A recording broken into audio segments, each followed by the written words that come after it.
요즘 SNS가 아주 활발합니다. 저희 세대는 페이스북을 많이 하고요. 저보다 젊은 세대는 인스타그램이나 또 우리 학생들은 틱톡을 많이 할 것입니다. 자, 그런데 인스타그램이나 틱톡에 사진을 올릴 때, 또 영상을 올릴 때 그냥 올리는 법은 없습니다. 어떻게 합니까? 요즘은 어플이 너무 잘 나와 있어서 보정 어플을 써서 턱을 좀 깎고, 그리고 얼굴에 있는 잡티도 제거하고 분위기 좋은 필터를 씌워서 아주 좋은 모습, 이건 사기다라고 할 정도로 그런 사진들을 많이 올려놓습니다. 왜 그럴까요? 나의 생얼을 보여주기보다는 남들에게 더 멋진 모습만 보여주고 싶은 마음이기 때문에 그래요. 우리 모두가 그렇지 않습니까? 자, 이것을 심리학에서는 가면 페르소나라고 합니다. 자, 이 페르소나라는 말이 가면이라는 뜻이에요.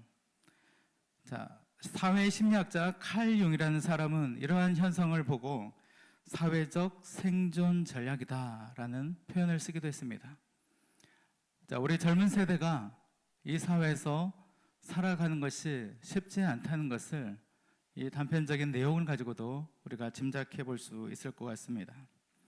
자, 오늘 성경에는 인류 역사상 가장 완벽한 필터를 장착하고 아버지를 속인 한 사람이 있습니다. 그가 누구입니까? 바로 야곱이죠.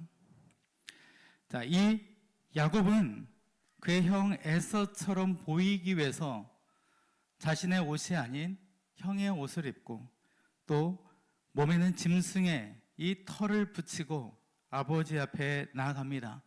마치 코스프레를 하듯이 변장을 하고 나아가서 자신의 아버지를 속이죠. 자, 그런데 우리도 야곱처럼 살 때가 간혹 있습니다. 언제입니까? 학교나 직장에서 아주 쿨한 척합니다. 또 교회에서 거룩한 척합니다.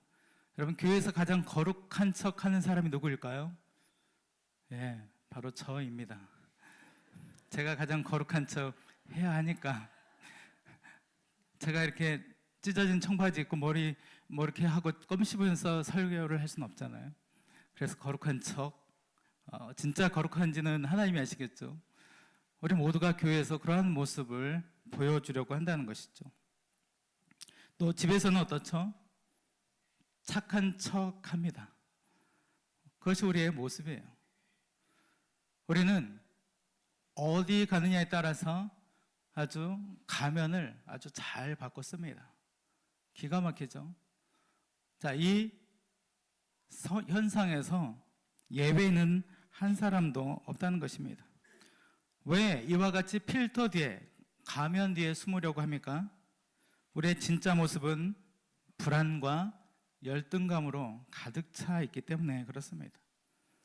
오늘 이 위장극 같은 야곱의 이야기, 단순히 몇천 년 전에 야곱의 이야기로 치부하지 않으시고요. 그 이야기를 통해서 나를 들여다볼 수 있는, 우리 가정을 들여다볼 수 있는 여러분 되시기를 축원합니다. 자, 야곱의 엄마 리브가입니다. 리브가는 하나님의 약속을 이미 알고 있었습니다.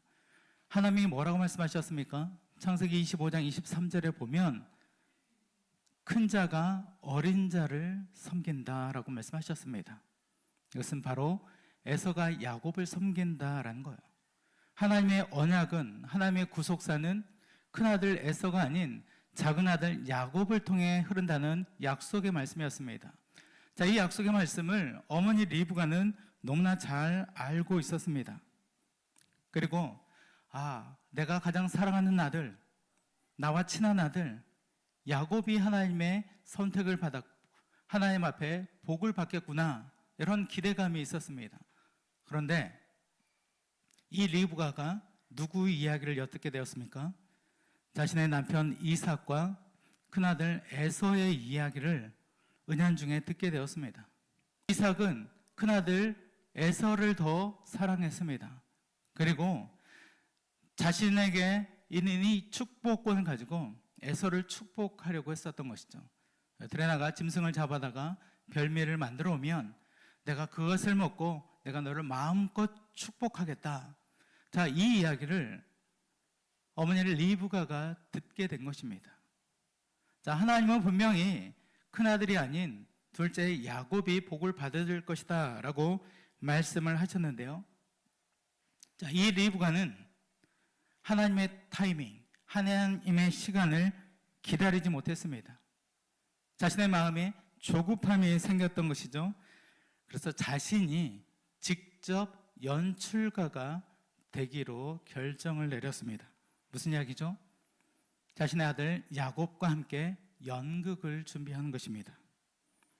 야곱에게 에서라는 가면을 씌우기로 작정을 했던 것이죠. 자, 에서의 옷을 야곱에게 입히고 염소의 털을 야곱의 손목과 목에 붙였습니다. 그리고는 야곱아, 내 모습 그대로는 안 된다. 에서처럼 변장해서 가야만 아버지의 복을 받을 수 있다. 내가 에서처럼 연극을 해야만 그 복을 다 받을 수 있다. 이것이 어머니의 주장이었습니다. 그렇게 해서 이 야곱과 리브가는 아주 멋진 단막극 하나를 준비했던 것이죠. 자, 우리 부모님들이나 선생님들도 가끔 우리 학생들에게, 자녀들에게 이런 거짓 옷을 입히려고 하지 않습니까? 공부를 잘해야, 성적이 좋아야 행복할 수 있어, 성공할 수 있어, 이런 이야기를 하죠. 행복은 무슨 순위 아니죠? 성적 순위 아니라고 하잖아요. 물론 성적이 좋고 공부를 잘하면 성공하고 행복할 확률은 그렇지 못한 사람보다 더 많아질 수 있습니다. 하지만 이 사람이 전교 1등이고 서울대 나왔다고 해서 반드시 성공하는 것은 아닙니다. 그리고 성공하더라도 그것이 행복으로 이어지는 것은 아니라는 거예요. 자, 우리 부모님들과 우리 선생님들이 잘 알아야 할 것은 행복은 성적순이 아니고 행복을 바로 하나님을 아느냐 모르느냐입니다. 우리 자녀들이 하나님을 인격적으로 만나서 그들 가운데 믿음이 있다면 하나님의 이 구속사로 흐르는 언약의 약속의 말씀을 우리 자녀들이 알고 있다면, 경험한다면 행복은 하나님이 주시는 것입니다. 우리가 이것을 반드시 기억할 필요가 있는 것이죠. 하지만 이 리브가는 그것을 인정하지 않았습니다. 그리고는 이 리브가의 조급함이 결국 그의 가정을 완전히 엉망으로 만들어 버렸어요. 물론 우리가 말씀을 계속해서 보게 되겠지만 결국 이 사건을 통해서 어떤 일이 벌어집니까? 야곱은 도망자 신세가 되고요. 그 이후로 자신이 가장 사랑하는 야곱을 리브가는 보지 못했어요. 죽을 때까지 만나지 못했습니다. 야곱도 마찬가지. 그 일로 인해 20년이나 바단 아람에서 떠돌이 신세의 삶을 살아야 했습니다. 여러분, 이것이 행복한 삶일까요? 우리가 이것을 보더라도 이 리브가의 조급함, 그것이 바로 자녀의 앞길을 어쩌면 막을 수도 있고 잘못된 길로 보낼 수도 있다는 것입니다. 그렇다면 리브가가 해야 될 일은 무엇이었습니까? 연극을 준비하는 것이 아니고 우리 인생의 진정한 연출가가 되시는 하나님의 그 약속을, 언약을 신뢰하고 믿었어야 합니다. 그리고 하나님 앞에 엎드려야만 했던 것이죠. 자, 이 자리에는 모든 부모님들, 어머니, 아버지들은 자녀들을 정말로 사랑한다면 이 자녀를 위해서 기도하는 거예요. 하나님을 신뢰하는 것입니다. 기도의 자녀는 망하는 법이 없습니다. 여러분, 기도하는 여러분 되셨으면 좋겠고요. 여러분의 자녀를 내가 책임지는 것이 아니고 하나님께 맡기시는 여러분 되셨으면 좋겠습니다. 이제 이삭이 나이가 들어서 앞이 잘 보이지 않습니다. 당시 이삭의 나이가 대략 137세 정도 되었다고 말씀을 드렸는데요. 자, 그 정도 나이가 되었는데 이 아버지가 자꾸 헷갈리는 거예요. 아니, 야곱이 음식을 가지고 들어왔는데 분명히 아버지 이삭은 에서에게 가서 들짐승을 잡아다 별미를 만들어라 라고 말씀하시는 것이 불과 얼마 되지 않았습니다. 아무리 에서가 사냥을 잘하고 탁월하다고 해도 그 짧은 시간에 짐승을 잡아서 요리까지 해온다는 것, 상식적으로 이해가 가지 않았습니다. 그래서 1차적으로 이삭은 거기에 의심을 품었던 것이죠. 아, 너가 정말로 내 아들 에서냐라는 질문을 하잖아요. 그리고는 야곱이 가져온 음식을 먹으면서 확인을 합니다. 야곱이 제가 아버지의 큰아들 에서입니다 라고 할 때 이삭이 뭐라고 답을 합니까? 음성은 분명히 뭐라고 이야기했죠? 목소리는 야곱인데 에서라고 주장하는 것이 이상한 것이죠. 그래서 이삭이 가까이 와라. 내가 한번 만져보자. 왜 만져보려고 하죠? 큰아들은 들사람, 털이 많은 사람이었습니다. 야곱은 집안에 있는 매끈매끈한 사람이었죠. 그러니까 아버지는 자식의 팔만 만져봐도 이 아들이 누군지 아는 거예요. 그래서 가까이 와라. 자, 팔을 만져봤더니 어때요? 털이 복실복실한 거예요. 아, 이상하네. 분명히 음성은 야곱인데 만져보니까 에서고 자신도 에서라고 주장을 하고 있는 것입니다. 지금 이 이삭의 사운드와 터치가 싱크 오류를 일으키는 거예요. 분명히 귀로 들릴 때는 야곱인데 만질 때는 에서란 말이에요. 혼란스럽죠? 왜 이런 혼란이 발생했을까요? 이삭이 앞이 보이지 않아서? 이것은 단순히 눈이 멀어서 앞이 안 보이는 정도가 아니고 영적인 분별력이 사라졌다는 것을 의미하는 것입니다. 하나님 앞에 바로 서 있지 못하면 노년의 분별력이 사라지는 거예요. 여러분, 요즘 가장 큰 병 중에 하나가 무엇입니까? 치매 아닙니까? 저희 같이 스터디하는 목사님 한 분이 어머니가 치매에 걸리셨대요. 아들만 간신히 알아보고 며느리도 못 알아보고 아무도 못 알아본다는 거예요. 밥을 먹는데 밥도 제대로 못 먹는다고 합니다. 음식을 제대로 못 찍는데요. 노년에 이런 삶을 살아갈 수도 있다는 거예요. 남의 이야기가 아니죠. 그런데 지금 이삭이 그런 모습을 보이는 것입니다. 단순히 제가 치매라는 말씀을 드리는 것이 아니고요. 이삭이 육적일 뿐만이 아니고 영적인 분별력을 상실한 상태라는 것을 오늘 보여주고 있는 것이죠. 자, 이삭의 모습은 오늘날 우리의 모습과 아주 비슷합니다. 하나님의 음성이 계속해서 들려오는데도 내 눈에 보이는 화려한 것들, 그리고 내 손에 잡히는 것들이 너무나 자극적이어서 세상에 좋은 것들이 너무나 많아서 거기에 마음을 빼앗긴다는 것이죠. 하나님은 안 돼라고 말씀하셨는데 내 마음은, 내 욕망은 그쪽으로 향하는 것이죠. 이것이 바로 연약한 우리의 모습이라는 것입니다. 영적인 렉이 걸려있는 상태의 이 이삭, 결국 이 야곱, 변장한 야곱의 모습에 속아 넘어갑니다. 그리고는 야곱이 가져온 음식을 먹는 거예요. 여러분, 그때 이 야곱의 마음은 어떨까요? 여러분, 거짓말 해보셨습니까? 어렸을 때 부모님이나 선생님 앞에서 거짓말을 할 때 여러분의 심장이 어때요?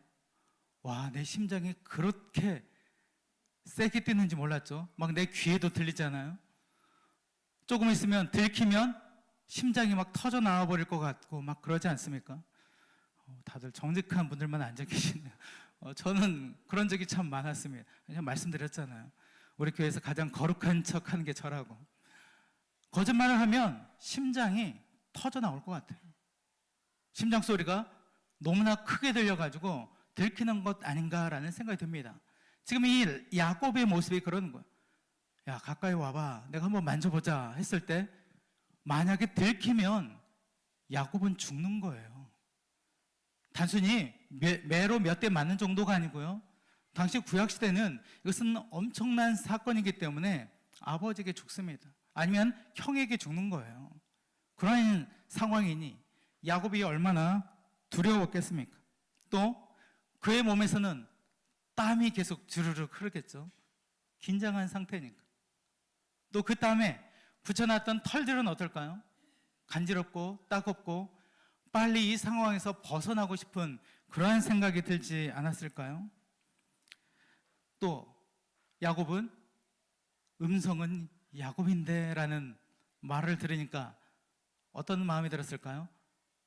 에서처럼 목소리를 내야 되잖아요. 연기를 하려면 제대로 해야 되겠죠. 겉모습만 치장을 하고 연기할 수는 없잖아요. 그래서 연기하는 사람들의 목소리를 보면 평상시의 모습과 너무 다르죠. 지금 야곱이 지금 그 모습을 보여주고 있는 것입니다. 자, 이것은 바로 자꾸 내 힘으로 나를 증명하려고 하는 것과 같다는 것입니다. 여러분, 이 인생이 얼마나 피곤하겠습니까? 굳이 이렇게까지 해가면서 아버지의 복을 내가 받아야 되나? 라는 생각도 하지 않았을까요? 하지만 그래야만 자신이 살 수 있다라고 생각했습니다. 왜냐하면 하나님의 뜻을 바로 알 수 없었기 때문이죠. 남들에게 잘 보이려고 붙여놓은 이 가짜 털, 남들에게 잘 보이려고 장착한 가면, 이것은 결국 드러나게 되어 있다는 것이죠.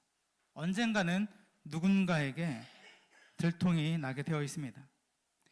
교회에 올 때만 장착하는 경건한 필터. 자, 이 경건한 필터는 교회를 나서면 바로 깨지기 마련입니다.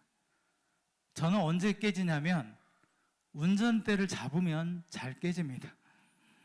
저는 운전을 나름 잘한다고 생각을 해요. 그래서 줄이 쫙 늘어서 있는데 껴들어갈 때 저는 뒷사람에게 피해를 주지 않고 잘 들어갑니다. 그리고 비상 깜빡이 한번 켜주면 끝나요. 저는 이걸 잘해요. 그런데 갑자기 그 긴 늘어서 있는 길에 옆에서 껴들어오면 저는 안 비켜줍니다. 절대로 안 비켜줍니다. 특히 택시면 더 안 비켜줘요. 왜냐하면 제 뒤에 있는 사람들 생각해야 되잖아요. 저만의 합리화죠. 그것이 바로 저의 모습입니다. 지금 웃고 계시는데 지금 남의 얘기하는 거 아니에요. 지금 우리 모두가 이렇게 살아가고 있다는 것입니다. 이것이 우리의 본질이에요.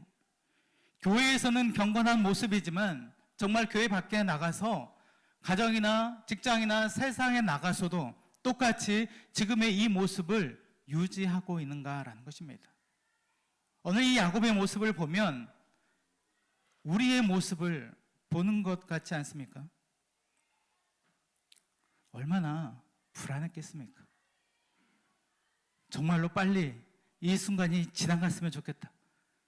아버지에게 축복을 받는 그 시간, 여러분, 복을 받는 시간일까요? 벌을 받는 시간 아니었을까요? 조마조마하고. 자, 이제 이 드라마의 결말로 가는데요. 야곱은 거짓말로 축복을 받아냅니다. 그리고는 사기쳐서 복 받았으니 우리 학생들의 언어로 게이득이라고 생각을 했을지도 모릅니다. 웃음 타이밍이었는데 개그맨이 아니라서. 자, 성경이 지금 하고 싶은 말은 그것을 의미하는 것이 아닙니다. 진짜로 소름 돋는 것은 바로 27절 말씀인데요. 우리 27절은 우리 같이 한번 보겠습니다. 27절 시작. 그가 가까이 가서 그에게 입맞추니 아버지가 그의 옷에 향취를 맡고 그에게 축복하여 이르되 내 아들의 향취는 여호와께서 복 주신 밭의 향취로다. 아멘. 아버지가 야곱을 가까이 불러서 축복을 해줍니다. 그러면서 뭘 맡았죠? 냄새를 맡았죠. 지금 야곱이 누구의 옷을 입고 있죠? 에서의 옷을 입고 있습니다. 자, 그 옷에서 그 사람의 냄새가 나요. 자, 이삭은 앞에 있는 야곱의 냄새를 맡았는데 거기서 에서의 냄새가 나는 것입니다. 그리고는 그 향기를 통해서 이렇게 축복하죠. 뭐라고 축복을 했습니까? 내 아들의 향취는 여호와께서 복 주신 밭의 향취로다 라고 축복 기도를 시작한 것입니다. 지금 이삭이 축복한 이유는 야곱이 말을 잘해서도 아니고요, 털을 잘 붙여서도 아닙니다. 야곱이 입고 있던 형 에서의 옷에서 나는 그 향기 때문이라는 것. 이제 3차로 정말로 에서인가 보다라고 생각하고 축복을 해주었습니다. 자, 야곱은 자격이 1도 없는 사람이었습니다. 하지만 그가 입은 이 옷의 가치가 그를 축복할 수 있도록, 축복을 받아낼 수 있는 그 지경에 이르기까지 했다는 것이죠. 자, 이 장면은 바로 수천 년 뒤에 일어날 엄청난 사건의 스포일러 역할을 하게 됩니다. 우리는 모두 야곱보다 더 엉망인 죄인들이라고 할 수 있죠. 우리 안에는 하나님이 기뻐하실 만한 향기가 하나도 없습니다. 맨날 다투고 싸우고 거짓말하고 음란한 생각하고 우리에게는 죄악만 가득 차 있습니다. 우리가 죄인이기 때문에 죄악된 생각만 가득 차 있는 상태가 바로 우리입니다. 그런데 여기서 이 복음의 논란, 미친 반전의 역사가 일어나는데요.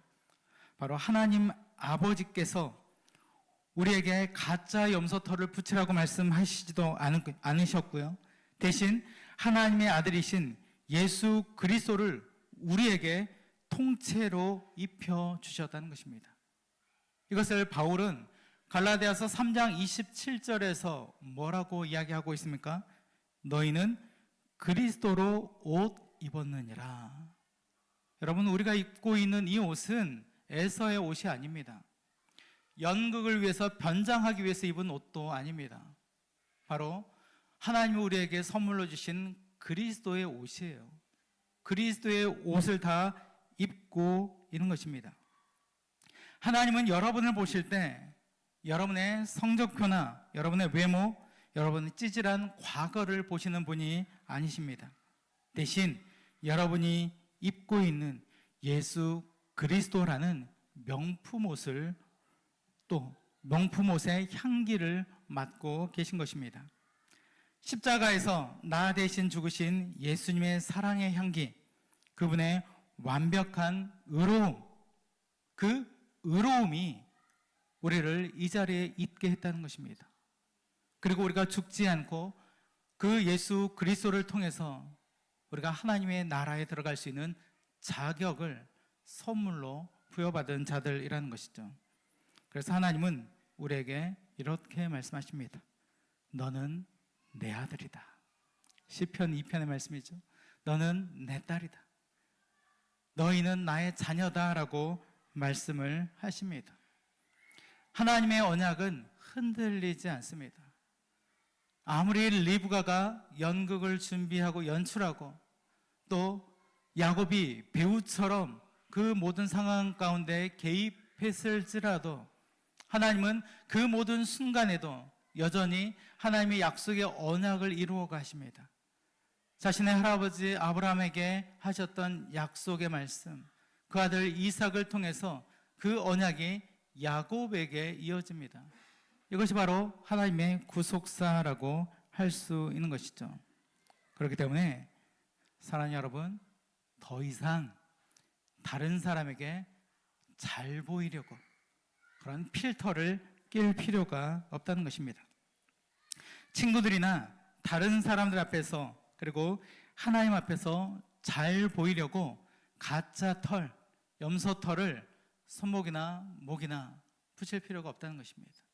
가짜 옷을 입을 필요가, 다른 사람의 옷을 입을 필요가 없다는 것입니다. 그래서 하나님, 나 정도면 괜찮죠? 라고 자꾸 증명하려고 하지 마세요. 여러분의 자녀들이 만일 우리 부모님들에게 사랑을 받으려고 자꾸 증명하려고 하면 어떨까?